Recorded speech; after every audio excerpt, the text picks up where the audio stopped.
Buenas tardes, queridos amigos. Estamos nuevamente en este espacio de aulas abiertas de la Universidad Salesiana de Bolivia, en el que la carrera de psicomotricidad pretende junto a ustedes generar y construir conocimiento. Y en este momento estamos con una persona muy querida para la carrera de psicomotricidad. Tenemos en nuestras aulas abiertas, en este espacio maravilloso de generación de conocimiento, a una gran profesional, especialista en el área de la discapacidad. Tengo el agrado de presentar a Miriam Zamora, quien es licenciada en psicomotricidad.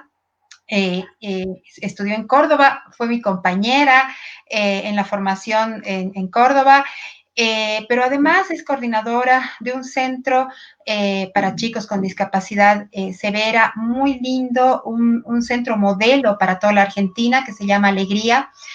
También ella es docente del CABRET, de la Universidad Provincial de Córdoba, pero además de ser una gran profesional, realmente con mucho tiempo dedicado al trabajo con personas con discapacidad, es una maravillosa amiga, muy querida, porque, bueno, además de hemos sido compañeras durante toda nuestra formación, hemos mantenido nuestros lazos de amistad, pero también profesionales, y ella nos ha estado colaborando ya al inicio de la carrera. Ella estuvo visitando nuestra universidad y compartió siempre con gran desprendimiento, con mucha entrega, pero con mucha firmeza, con mucho profesionalismo, toda la experiencia de ella. Así que, Miriam, querida, quiero darte las gracias. De verdad que nos sentimos muy orgullosos de tenerte hoy día, esta tarde, en este espacio de nuestras aulas abiertas de la carrera de psicomotricidad. Gracias, Miriam.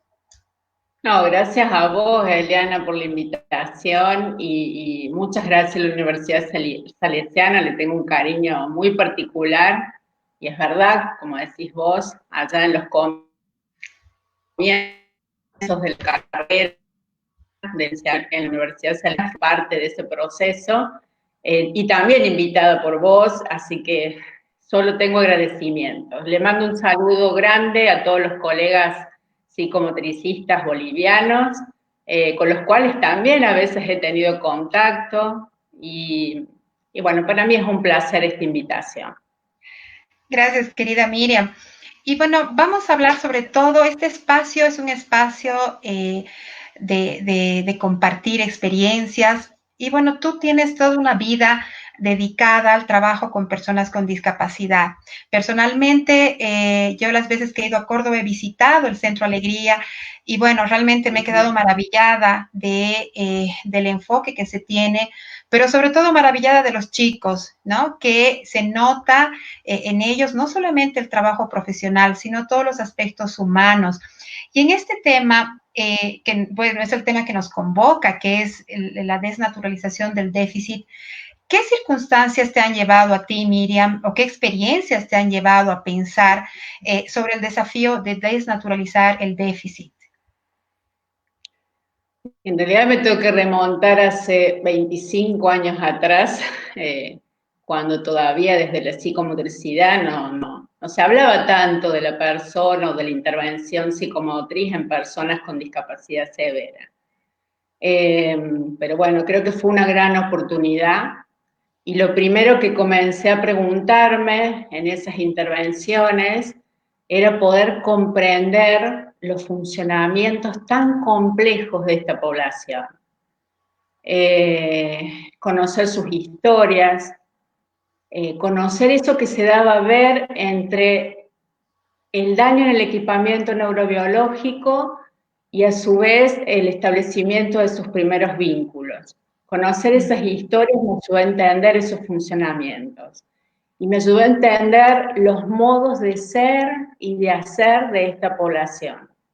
Creo que esa fue como mi primer manera de acercamiento a la población, siempre con dudas, ¿no? Siempre interrogándome.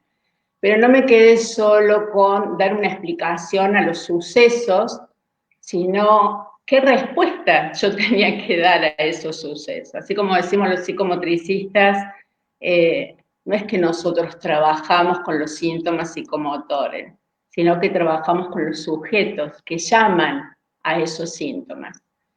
Y desde ahí fue mi mirada, que fue todo un desafío, porque la psicomotricidad en ese entonces, en estos ámbitos de procesos, ¿no?, de la rehabilitación, era como que no se entendía muy bien cuál era nuestra participación o nuestro aporte. Pero bueno, todo eso se fue modificando a lo largo de estos 25 años. Y la verdad que soy una agradecida porque he aprendido mucho de otras disciplinas, de compañeros de equipo, interdisciplinarios. Así que bueno, una agradecida. Pero bueno, cuando pensamos en el tema para la charla de hoy, lo primero que pensé, bueno, a ver la historia. ¿Qué nos dice la historia? Porque dice que las historias marcan. Y a lo largo de la historia siempre se ha nombrado a las personas con discapacidad desde aquello que falta, desde aquello que falla en los cuerpos, desde aquello que hay que recuperar o corregir en los cuerpos, por supuesto dependiendo de cada paradigma del momento, ¿no? Pero siempre desde aquello que falta, ¿no? Desde aquello que queremos trabajar para acercar a la normalidad. Y también en aquellas personas o en aquellos que de alguna manera pensaron espacios o lugares donde estas personas tenían que estar. A lo largo de la historia, acá en la Argentina, por ejemplo, que me interesa mucho porque eso hace a la mirada y puedo entender muchos aspectos de cómo llegamos a tener o construir en este momento una sociedad, de cómo mira a la persona con discapacidad. En aquellos momentos se comienza a hablar de instituciones y se comienzan a crear instituciones para personas con discapacidad con alto grado de dependencia, pero bueno, estas instituciones estaban pensadas desde lo que es el asistencialismo, lo cual nos ha marcado, ¿sí? Y nos sigue marcando. Sí. Instituciones de beneficencia, ¿no? Donde, bueno, nunca se pensaba en la participación de las personas con discapacidad, menos participación, ¿no?, en cuanto a derechos y obligaciones sociales, sino que se pensaba en este asistencialismo en que no le faltara el alimento, de tener un lugar de confort, la higiene. Eso fue por muchos años así. Sí. Luego, la historia, ¿sí?, nos permite saber que, bueno, esto no era suficiente, que los funcionamientos de estas personas eran muy complejos y que requerían de la intervención terapéutica de varias áreas disciplinares. Ahí es cuando comenzamos a tener en estas instituciones y comenzaban a trabajar profesionales. Pero las obras sociales en aquel momento, al no haber una ley que ampare esta atención a las personas con discapacidad, quedaba como a libre albedrío, ¿no? Quedaba en la intención de la obra social si cubría o no estas prestaciones. Y lo que nos pasaba es que algunas obras sociales suspendían los tratamientos y otras directamente los negaban. Después, en el año 1997, se creó una ley, que es la ley 24.901, que la verdad que fue una ley que favoreció a todas las personas con discapacidad y a sus familias. Una ley que nos habla de un sistema básico de prestaciones en habilitación y rehabilitación integral en atención, ¿no?, a las personas con discapacidad. Fueron beneficiados muchas personas, y esto obligaba a las obras sociales de que cubrieran las prestaciones que esas personas necesitaban al 100%. Entonces cubrían transporte, cubrían prestaciones y servicios que estaban necesitando esas personas. Esto fue un gran paso para la Argentina, fue un gran paso, una ley que realmente, y una ley muy completa. Pero como yo siempre digo, y volviendo al tema que tenemos que discutir hoy, también los profesionales tenemos la obligación de dar nuestros aportes. Y yo pienso que en la actualidad esa ley deberíamos estarle haciendo una revisión. ¿Y por qué? Porque todavía quedan las marcas, ¿no?, de esta historia que acabo de contar. Particularmente cuando, sí, particularmente cuando pienso en el centro de día, la ley dice, ¿quiénes son los beneficiarios que pueden ingresar al centro de día? Y dice, pueden ingresar aquellos jóvenes y adultos con discapacidad severa y profunda, imposibilitados de ingresar a la escuela especial y tener posibilidad de trabajo, ¿no?, en lo laboral. Y cuando yo leo esto hoy en día, digo, ¿quién o quiénes somos los imposibilitados? Claro. ¿Ah? Cuando ya no solo el problema no está radicado en la persona con discapacidad y en su familia, sino que desde un modelo social de la discapacidad ya estamos pensando que, a ver, nos pongamos a pensar todo, ¿por qué estaban imposibilitados de ingresar a una escuela?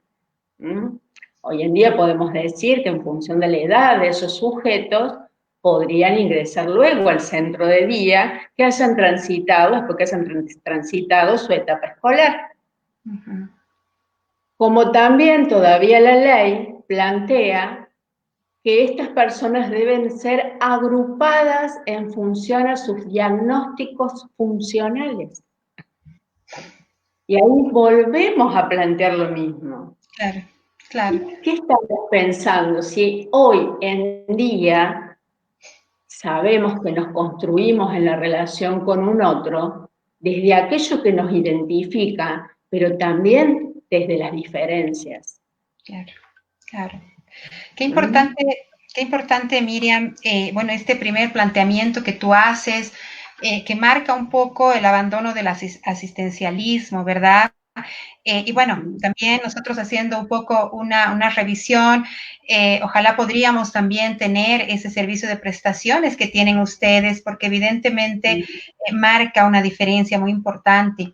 Sin embargo, y un poco de repente volviendo hacia nuestra mirada psicomotriz, esto también, y esto que tú dices, este enfoque social de la discapacidad, nos hace ver que pues los psicomotricistas miramos el funcionamiento y no solamente la función, ¿no? Que esto es fundamental, lo dice Vergés, pues a veces, y esto es un llamado de atención, porque a veces nos quedamos en la función, ¿no? Qué importante ver a la persona desde este enfoque social. Pero que evidentemente también hay una serie estamos luchando contra un sistema de creencias limitantes, ¿verdad? Porque, bueno, desde las barreras arquitectónicas, en nuestro país, por ejemplo, tenemos una serie de barreras, pero hay un sistema, ¿no es cierto?, que trasciende a lo arquitectónico, que es un sistema, una estructura de relaciones y que son parte de este sistema de creencias limitantes. ¿Cómo podríamos, Miriam, dejar atrás este sistema de creencias limitantes? ¿Qué nos puedes decir desde tu experiencia? Porque creo que este es un paso, un cambio no solamente de enfoque, sino de paradigma, ¿no? De concepción de ser humano, que mira otra cosa. ¿Cómo hacemos esto, Miriam? Cuando vos me preguntás eso, yo pienso en todas las maneras que han sido nombradas las personas con discapacidad severa.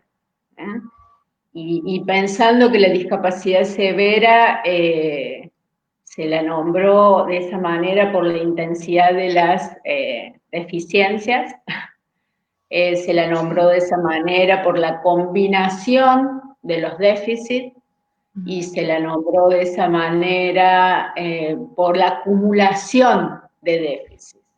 De eso surgieron muchos nombres, ¿no? plurideficiente, multiimpedido, discapacidades múltiples, personas con retos múltiples. Pero yo me pregunto si se trata de andar cambiando nombres en este momento o se trata de un cambio radical, ¿sí?, en la sociedad, ¿no? Y por ahí esas creencias limitantes que vos decías, las tenemos todos los seres humanos. Sí. Las creencias condicionan nuestra manera de pensar y de percibir la vida. Las creencias muchas veces nos limitan, ¿sí?, y a veces no nos permiten ser libres en nuestros pensamientos. Cada uno traemos nuestras creencias, ya tenga que ver con lo religioso, con lo cultural, pero cuando me puedo pensar en las personas con discapacidad y en su familia, las creencias limitantes están directamente, y esto me lo dice mi experiencia de haber escuchado tantas familias, directamente relacionadas con la certeza, ¿sí?, transmitida a los padres en ese diagnóstico y aún más dañino pronóstico médico. En este momento recuerdo una mamá que muy angustiada, estoy hablando de hace muchos años, ¿no? Una mamá que me comenta cómo había sido dado el diagnóstico, ¿no?, de su hija en ese momento, y ella me dijo así: el doctor me dijo que mi hija tenía deficiencias múltiples y que iba a ser como una plantita, que yo le tenía que dar mucho amor y que con eso iba a ser suficiente. Entonces yo en ese momento, porque es impactante para el terapeuta que recibe este mensaje, inmediatamente la madre me miró, recuerdo sus gestos, y me dijo: por eso yo no espero nada de mi hija. Claro. Y yo en mi pensamiento decía: ¿y qué se espera de una planta? Nada. Yo puedo haber, a ver, este doctor tuvo la mejor intención. Vieron que en el mundo estamos llenos de buenas intenciones, pero lamentablemente una comparación desafortunada. ¿Pero qué se espera de una planta? Yo digo, nada, está ahí, está. Necesita agua, necesita nutrirla quizás con un abono para mantenerla viva. Era lo que le había pasado a esta mamá. Una niña con muchísimas, ¿no?, estereotipias, que no podía comunicarse, no podía intercambiar con un otro, ¿no?, que a través de esas estereotipias buscaba solo el goce en el propio cuerpo. Lo primero que hicimos es comenzar trabajando interviniendo con esta mamá para recuperar, para valorarle, ¿sí?, sus saberes como madre. Ajá. Y la verdad que fue increíble el proceso. Quizás si tuviera la oportunidad de hablar con ese médico, le diría que la plantita aprendió a hablar lenguaje de señas. Claro. Yo trato de reírme de esto, pero la verdad que es muy satisfactorio, después de una intervención no basada en el déficit, ver cómo una madre puede disfrutar de ese intercambio, una mamá que le festejó sus 15 años a su hija, y esto que hace tener una mirada humanizada, ¿sí?, sobre el otro, ¿no? Los profesionales tenemos que comenzar a humanizar nuestras miradas. Bueno, creo que como psicomotricista en eso realmente nos destacamos, ¿sí? No encontramos otra manera no encontramos otra manera de trabajar. Seguro. Qué Entonces, importante. Perdón, qué importante, Sí. Miriam. Esto que tú dices nos hace pensar también en cómo es tan importante investir el cuerpo del otro con el deseo, ¿no? Que eso es lo que nos va a permitir también hacernos sujetos. Y qué importante es, fundamental, el trabajo de los profesionales, ¿no es cierto?, que trabajamos con personas con discapacidad, de fortalecer esta función materna y paterna, y bueno, en un equipo multidisciplinario, como tú decías, humanizar, ¿no? Humanizar las distintas instancias de intervención con personas con discapacidad, ¿no? Esto que tú cuentas es seguramente el diario de muchos papás y muchas mamás, ¿verdad? Y que encontraron seguramente en profesionales como tú, en centros como Alegría, un espacio distinto, ¿no? Donde evidentemente se trabaja sobre la persona. Seguramente se tiene en cuenta, sí, los aspectos que faltan, pero no está centrado el énfasis sobre lo que falta, ¿no? Eso es fundamental, Miriam, realmente qué importante. ¿Sabes qué? Que cuando hablamos de esto, bueno, yo siempre recuerdo, ¿no?, una frase de Berger que es como que me acomoda rápido en el eje, ¿no? Y más trabajando con esta población. Es que no podemos ignorar los psicomotricistas, ¿sí?, aquellos procesos orgánicos que conmueven al cuerpo, pero Sí, tampoco podemos desconocer aquellas acciones del cuerpo, ¿sí?, que modifican, ¿no?, lo orgánico, que qué lindo. cambian. ¿No? Y desde ahí es que concibo, como psicomotricista, y lo he podido observar en los concurrentes que vos me decías hoy, aclarar que es concurrente para los bolivianos, para las Sí, personas que por están favor. escuchando. Los concurrentes son las personas que asisten a los centros de días, así como decimos estudiantes en la escuela, concurrentes, le llamamos a las personas que forman parte, ¿no?, de la institución. Qué lindo. Y bueno, desde ese lugar es que, bueno, comencé a trabajar, o sea, fue todo un desafío, creencias limitantes y cómo pasar de esas creencias limitantes a creer y a crear. Esa fue la manera que encontré para tratar de desnaturalizar al déficit, como decimos. ¿Mm? Miriam, ¿y Eh, cómo se plantea, digamos, en un entorno así, en un entorno donde se trabaja o donde se mira de repente al sujeto, a la persona, no solamente desde lo que le falta, sino desde evidentemente todos los aspectos que tiene como potencial? ¿Cómo se trabaja con la participación de estas personas con discapacidad? Porque eso me llamó mucho la atención cuando tú mencionabas la participación. Esto es fundamental si hablamos de derechos humanos, evidentemente, pero que generalmente es el otro el que decide por la persona con discapacidad severa. Es la madre, es el padre, son los profesionales, es el médico, ¿verdad? ¿Cómo se hace esto, Miriam? Porque realmente creo que es un punto neurálgico en este enfoque, digamos, mucho más humano. ¿Cómo se hace esto?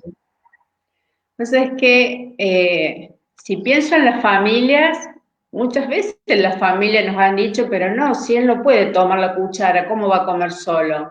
Y si me pongo a pensar en alguna experiencia con los profesionales, pero ¿para qué nos vamos a poner ese objetivo si tampoco lo va a poder hacer solo? O sea, la mirada puesta, ¿sí? De nuevo, por eso hay que estar muy atento en cada acción terapéutica que realizamos en las instituciones, ¿no? Siempre volvemos al déficit.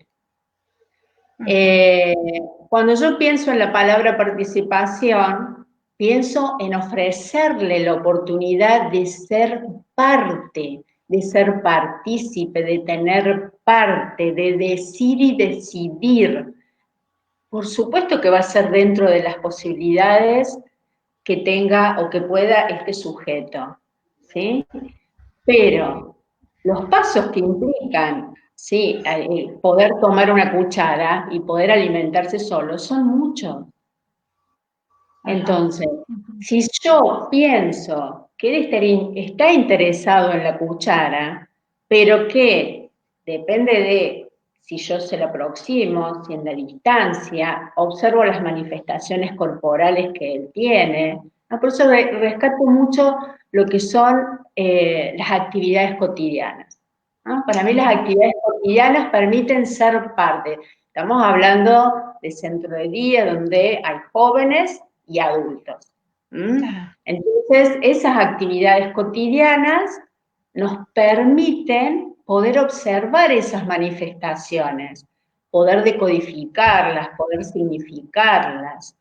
Una vez un equipo me planteó, y ahí volvemos a esto que vos me planteás del déficit. Había una preocupación con una de las concurrentes en función de que no tenía interés por el accionar en el afuera. Y por más que se observaban algunas posibilidades en lo que son habilidades manuales, ella no las ponía en juego. Pero bueno, ¿cuál es la actividad o qué momento en el centro de día es lo que más le gusta? Bueno, no se podía identificar eso.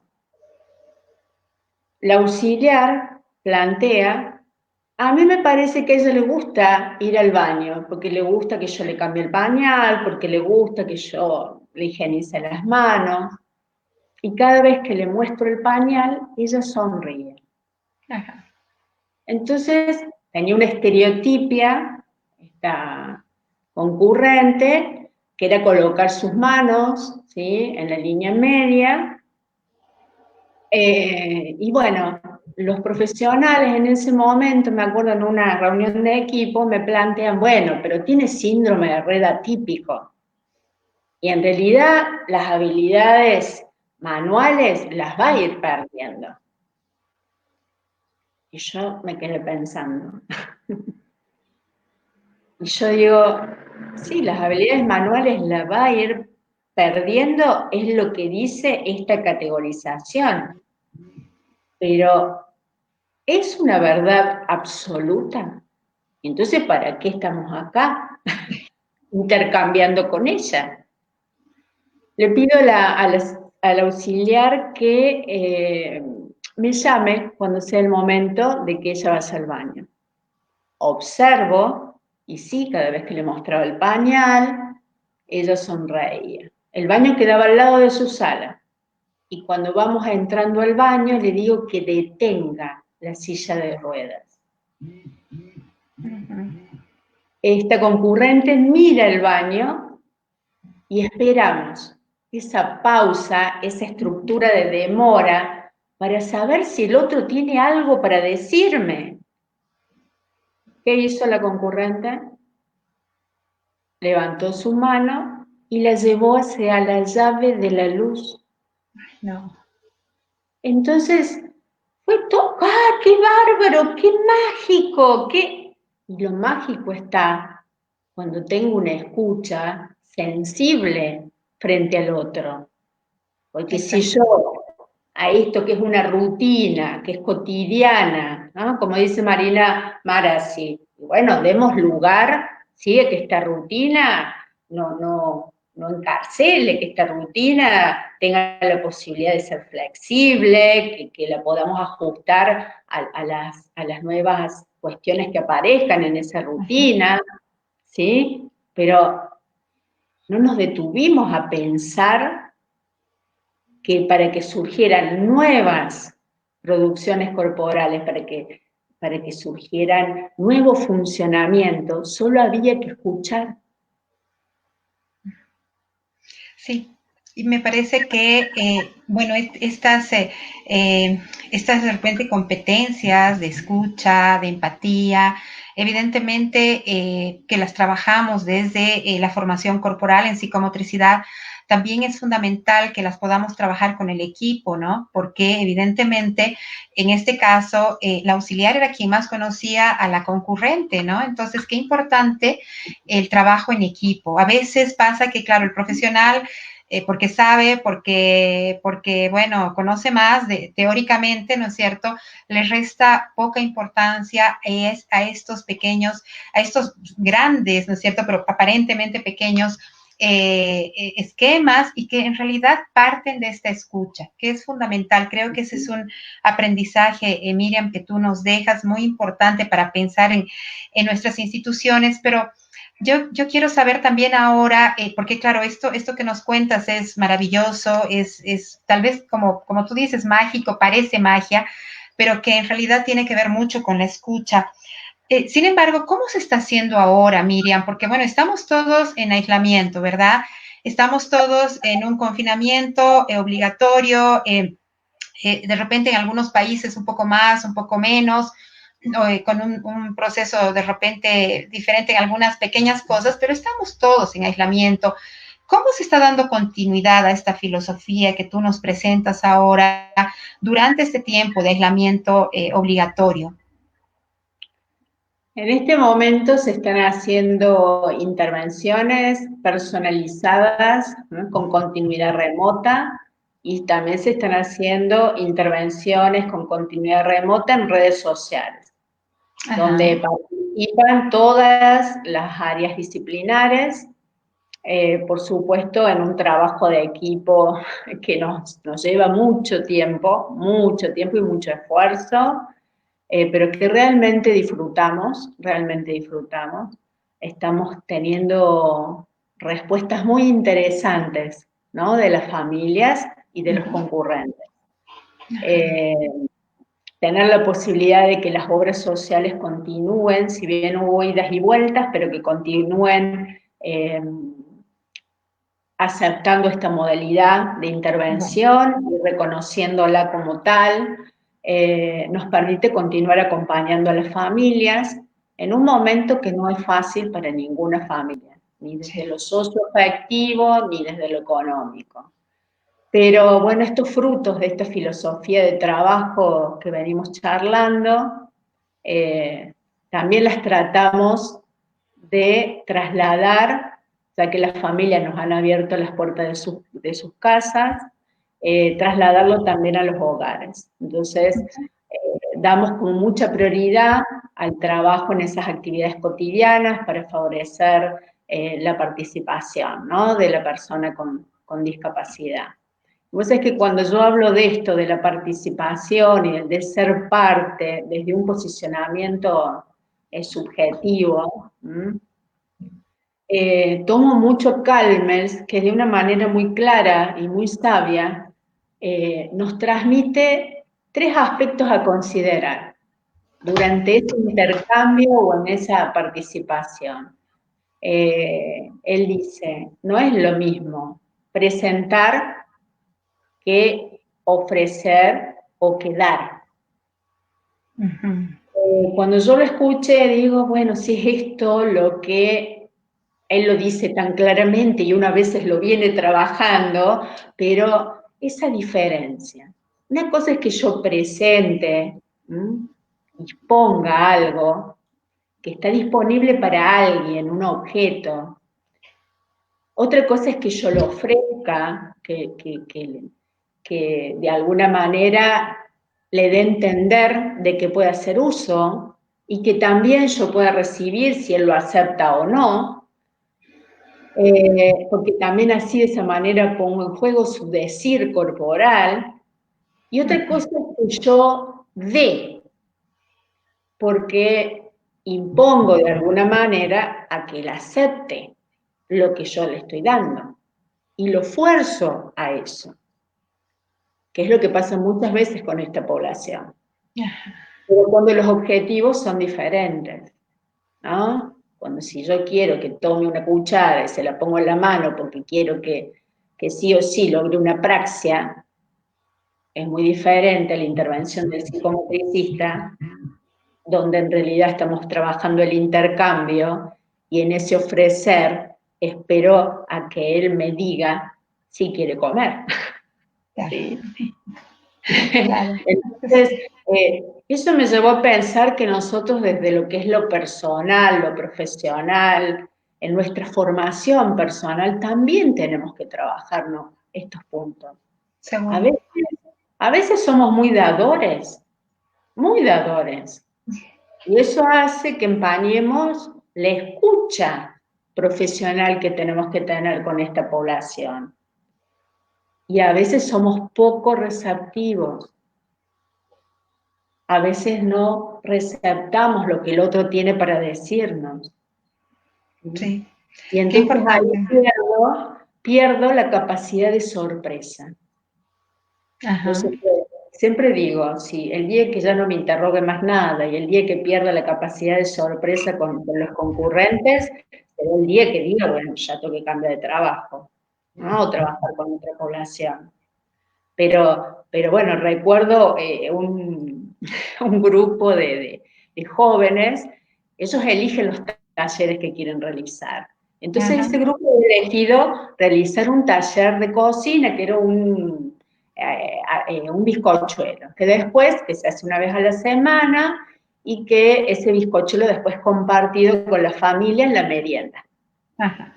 Es un tema de conversación que va al hogar. Ah, ¿cómo hiciste el bizcochuelo? Hoy es día de bizcochuelo, los va a compartir el bizcochuelo. Y bueno, todo un escenario que se arma en función de esa producción propia. Entonces, la psicomotricista presenta, como dice Calmes, ¿sí?, los materiales, los objetos, ¿no? Cada uno de ellos lo iba nombrando, me habían invitado, ¿no? Me habían sentado en la mesa, todo para que yo también trabajara. Y iban nombrando los materiales. Entonces, de repente, cada uno elige, ¿sí?, aquel objeto con el cual quería accionar. Entonces, a muchos les gustaba el revólver, otros nombraban que tenían la posibilidad, esta es la harina, esta es azúcar, y cada uno como equipo, ¿sí?, en este dispositivo grupal, ¿no?, ponía en juego su funcionamiento. Pero bueno, de repente entra una variación, esto de la rutina que cambia, ¿no? Una pequeña variación. Pero ahora tenemos que decidir si lo hacemos de vainilla o lo hacemos de naranja. Muchos no sabían de la naranja. Imagínense que mucha de esta población ven la naranja en el jugo que le hizo la madre. Pero no fueron a comprar la naranja, no saben el color de la naranja. Entonces, bueno, se partió la naranja y algunos decían, ¿quién va a colocar la naranja en la masa? Y hubo un silencio, porque se había ofrecido la naranja y ellos la habían elegido, pero nadie se animaba. Entonces uno de ellos dice, pero hay un aparato. Entonces la psicomotriz dice, sí, pero no tenemos exprimidor. Y uno de ellos dice, estamos pobres, estamos pobres. Y sí, estamos pobres, pero pensemos cómo. Nadie se animaba. Bueno, entonces, ¿quién lo va a hacer? Y por supuesto, uno me señaló a mí y el otro dijo, la Miriam Zamora lo va a hacer. Bueno, yo conociendo un poco los funcionamientos de ellos, entonces digo, ay, no, la verdad es que no me animo porque me voy a ensuciar. Y entonces la respuesta fue, pero después va y te lavas las manos. Ah, tenés razón. Pero no me animo porque no sé si voy a tener la fuerza en mi mano para apretar la naranja. Vas a poder, Miriam, vas a poder. Qué lindo. Entonces, bueno, yo apretaba la naranja y cada uno de ellos observaba mi gestualidad. Y asombrados de cómo el jugo de la naranja caía sobre el preparado.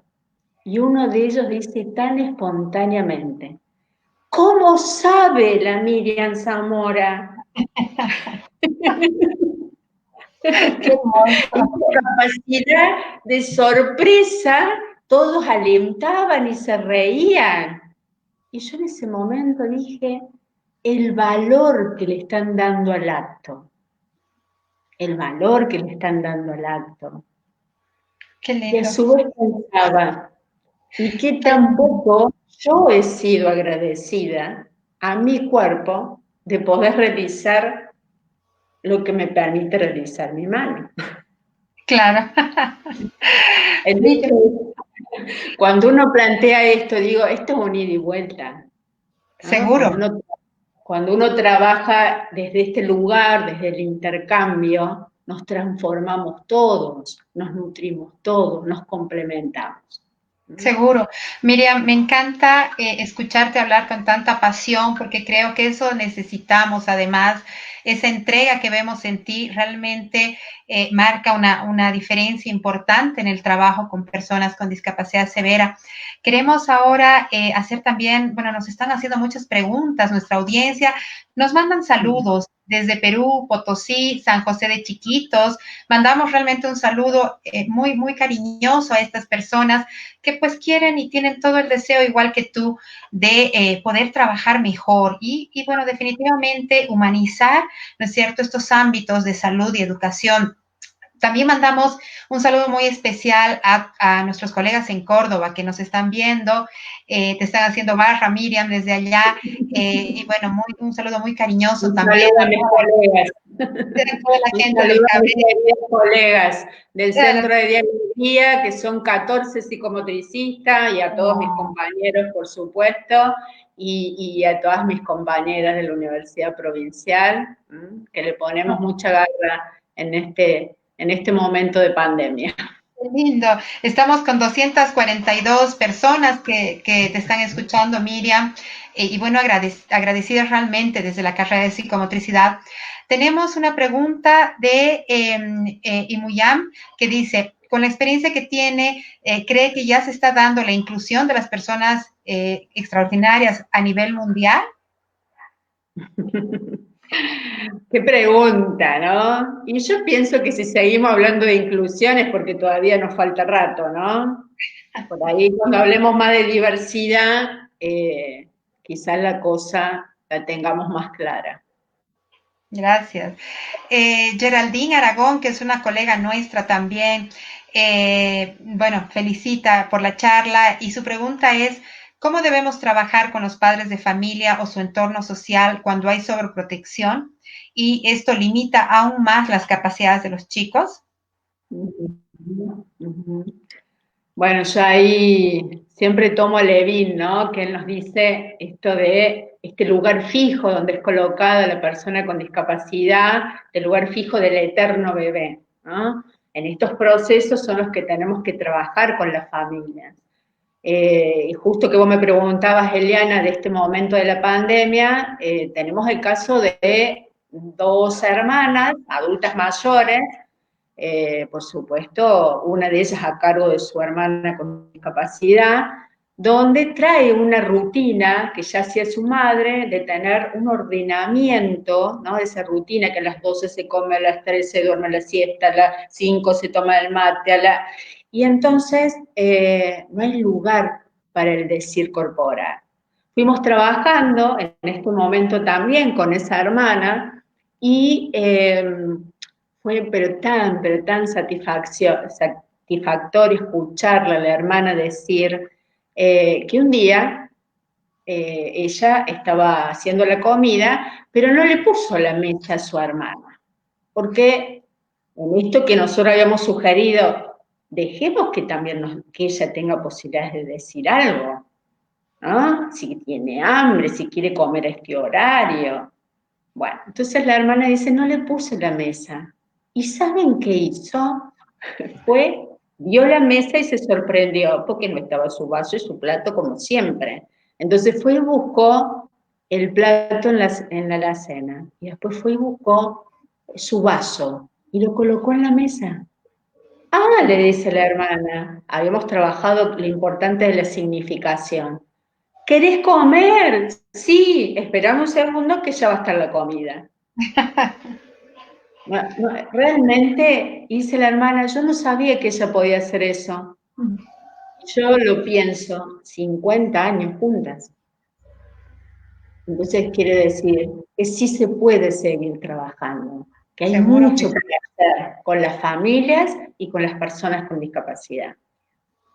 queremos saludar también a nuestros amigos de Mendoza, de tu país, Argentina, que nos están escribiendo también, también a Concepción de la Chiquitanía. Son diferentes lugares en Bolivia que pues están siguiendo tu charla, querida Miriam. Tenemos una pregunta de Ángela Nistaus, nuestra colega también.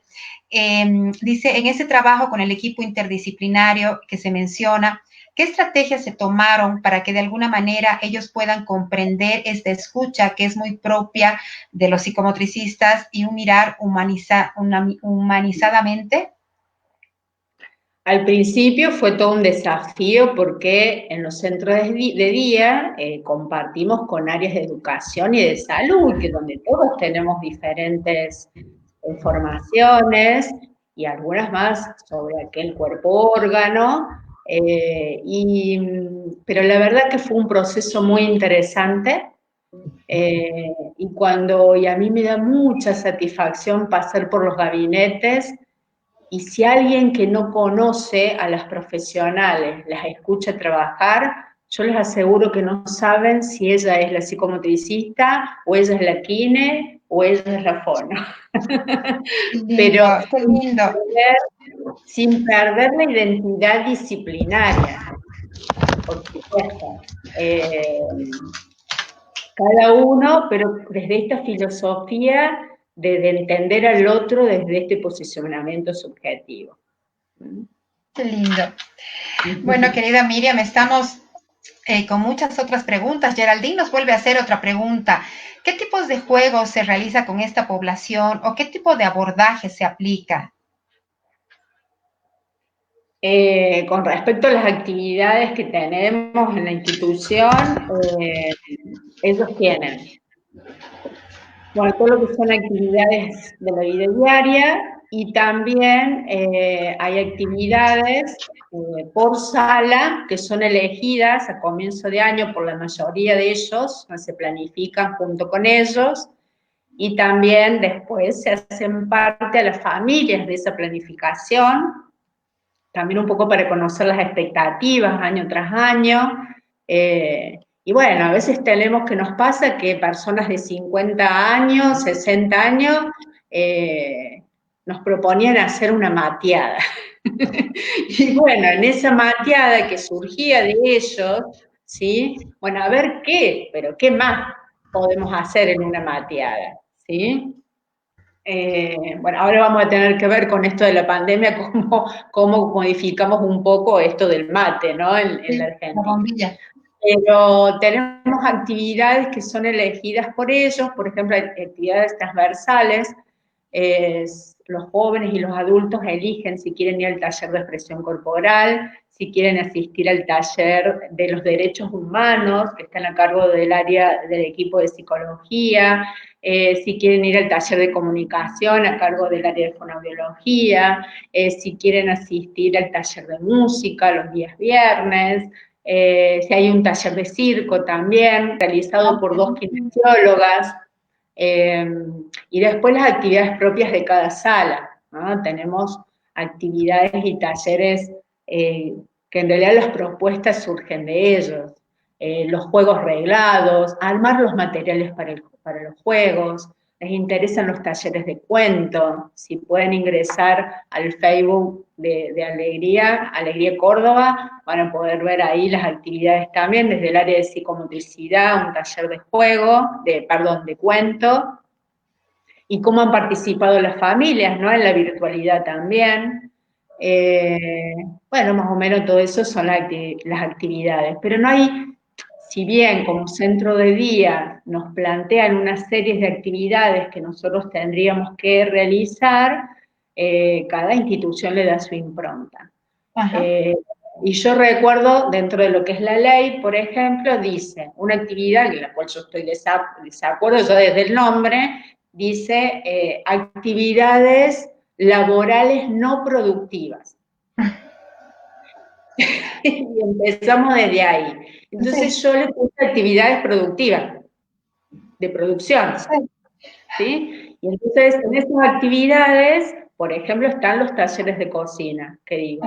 Algunos tienen y ellos eligen compartirlos con sus familiares. Y otros eligen venderlos. Entonces, con esa compra, después deciden, con ese dinero, que quieren ir a comprarse ropa al shopping. Y ahí también tienen la experiencia de salir, poder elegir sus prendas. Realmente son personas que no están acostumbradas a elegir su propia ropa, su propia... A veces es complicado para las familias sus traslados también. Entonces, compartir esto con sus compañeros es realmente satisfactorio. Hoy en día, que me preguntabas de lo virtual en este momento de pandemia, estamos haciendo mucho hincapié en los vínculos, en mantener los vínculos, no solo con los terapeutas, sino entre los concurrentes también. Ellos están muy preocupados de qué le pasa al compañero, de qué pasa afuera con este bicho, así que se han implementado muchísimas estrategias para que ellos lo puedan comprender. El lugar o la salida que ellos tienen es ir a la institución.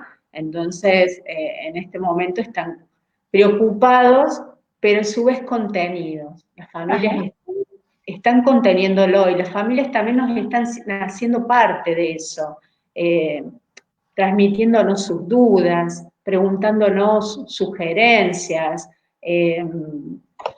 contándonos estas cosas también maravillosas, de las cuales ellas también están recuperando en este encuentro de la cuarentena la capacidad de sorpresa. Qué lindo. Queremos saludar también a Camiri, a San Antonio de Lomerío, a San Ignacio de Velasco por todos sus comentarios. Nos están quedando muchas preguntas. Vamos a ir con la última pregunta, Miriam. ¿Qué nos puedes decir sobre la lectura que debemos hacer de la comunicación no verbal de la persona con discapacidad? Bueno, un punto como para comenzar, es lo que decía sobre tener esta claridad que nos plantea Calmes, ¿no? Sobre el presentar, el ofrecer y el dar. Esa diferencia es fundamental. Recuerden siempre que en las actividades cotidianas, el poder o tener la posibilidad de ser parte, ¿no?, de esa participación, no confundir a veces los objetivos, porque todavía leo objetivos que a veces dicen que el paciente o que el concurrente colabore con, y en realidad él tiene que colaborar conmigo o él tiene que participar y yo darle los apoyos que él necesita para su participación. Ok. Mandamos un saludo cariñoso también a Santa Cruz, Tarija y a Uruguay, que nos están siguiendo, a Villamontes también. Miriam, vamos a ir con esta última pregunta, porque hay muchas, pero bueno, tenemos que ir recortando. Roxana Arias nos pregunta, ¿cómo trabajar con un niño de 12 años que tiene discapacidad física, es ciego y, bueno, tiene discapacidad intelectual también? Bueno, en esto no existen las recetas, ¿sí? Creo que lo primero es abrirse a la escucha y encontrar y descubrir en él las posibilidades que tiene de expresión, descubrir cada manifestación corporal, que la única forma que tenemos para que este sujeto habite cuerpo es en función del significado y la valoración que le damos a sus manifestaciones. Eso es lo que puedo sugerir. Y como Gracias. digo, si hubiera recetas, no estaríamos hablando de este tema en esta charla. Seguro. ¿Sí? Sino Seguro que sí. Trabajaríamos con técnicas y recursos preparados para atender a las patologías, no a los sujetos. Mandamos un saludo cariñoso a Chile también. Y bueno, Miriam, nos han quedado muchas preguntas, pero ha habido tanta expectativa de este tema pero sobre todo, Miriam, yo quiero agradecerte porque además de todo lo que nos has enseñado hoy, nos has transmitido una pasión maravillosa que la verdad me conmueve y conmueve a todos los que trabajamos, ¿no es cierto?, con personas con discapacidad, una sensibilidad tremenda que realmente nos marca un poco el norte. Y bueno, en ese agradecimiento va también un poco el compromiso, Miriam, de que podamos tenerte en otro momento. La directora nacional de Educación Especial me mandó un mensaje y quiere que estemos en un conversatorio con ella, la licenciada Carola Molina. Así que, bueno, hago extensiva esta invitación para que podamos estar en otro momento, querida Miriam, muy, muy prontito, para seguir hablando de esto que nos apasiona. Quiero darte las gracias, Miriam, por tanta entrega, por tanta sensibilidad, por tanta sencillez, además, tanta pasión, desde la carrera de psicomotricidad, que pues es tu casa, desde la Universidad Salesiana, que tú ya conoces y que es tu casa, y agradecerte profundamente, decirte que, bueno, nos vas marcando siempre y que, bueno, estamos pendientes, vamos a estar pendientes de esta oportunidad que nos vuelvas a visitar. Gracias, querida Miriam. Nos podemos despedir. Te doy la palabra para despedirnos de nuestra audiencia. Bueno, no, yo encantada, encantada de tener esta posibilidad y sobre todo de poder hablar de los protagonistas de que yo esté acá, que son las personas con discapacidad y sus familias, y bueno, y pensar que esto sume para que tengamos un mundo mejor donde no solo haya presencia de personas con discapacidad en las instituciones, sino que también haya existencias, Qué ¿no?, lindo. de estas personas. Así Muchas que, gracias. Muchas gracias y un saludo especial a todos los concurrentes del Centro Alegría, a sus familias, hemos conocido un poquito de ellos ahora a través tuyo, así que les mandamos un fuerte abrazo desde la ciudad más alta del mundo. Y a ustedes, queridos amigos, decirles que el jueves también tenemos un invitado de honor, igual que Miriam. Va a estar Esteban Levín, que es psicomotricista también argentino. Él nos va a estar hablando de un tema importante que es comunidad infectada. Así que, pues el jueves los esperamos a la misma hora, a las 4 de la tarde, para poder otra vez juntos estar en este espacio de aulas abiertas para generar conocimiento. Quédense en casa, les mandamos un abrazo fuerte y nos despedimos. Gracias, amigos. Hasta el jueves.